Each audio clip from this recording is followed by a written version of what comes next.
থানায় Abu সিদ্দিকীকে electric shock দেওয়া হয়েছে। জামিন নিশ্চিত করতে 1,75,000 টাকা নিয়েছে পুলিশ। ঢোলাহাটি থানার ভিতরে পিটিয়ে খুনি হাইকোর্টে বিস্ফোরক অভিযোগ করেছেন মৃতের পরিবার। আবুর বাবা অভিযোগ করেছেন তার ভাইয়ের বাড়িতে তৃণমূলের লোকজন চুরি করেছেন, সেটা ধামাচাপা দিতে তার ছেলের ওপর মিথ্যে বদনাম দেওয়া হয়েছে। আবুর কাকাও দাবি করেছেন তার সামনেই বেধড়ক মারধর করা হয়েছে তার ভাইপো আবু সিদ্দিকীকে।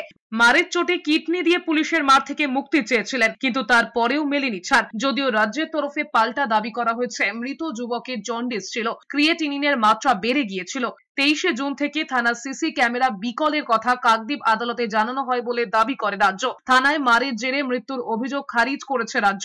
ময়না তদন্তের ভিডিওগ্রাফি করা হয়েছে বলে হাইকোর্টে দাবি করেছে রাজ্য। দুই পক্ষে সওয়াল শোনার পর বিচারপতি অমৃতা সিনহা সবকটি হাসপাতাল এবং যেই নার্সিং হোমে মৃত্যু হয়েছে সেখানকার সিসিটিভি ফুটেজ সংরক্ষণ করতে বলেছেন। 4 জুলাই চুরির অভিযোগে আবু সিদ্দিকীকে গ্রেফতার করেছিল পুলিশ। এরপরে জামিন পেয়ে অসুস্থ হয়ে পড়লে বেশ কয়েকটি হাসপাতালে ঘোরার পর পার্ক সার্কাসে একটি নার্সিং হোমে ভর্তি করা হয়, সেখানেই মৃত্যু হয় আবুর। এরপরেই থানায় পুলিশের বিরুদ্ধে মারধরের অভিযোগে সরব হয় মৃতের পরিবার।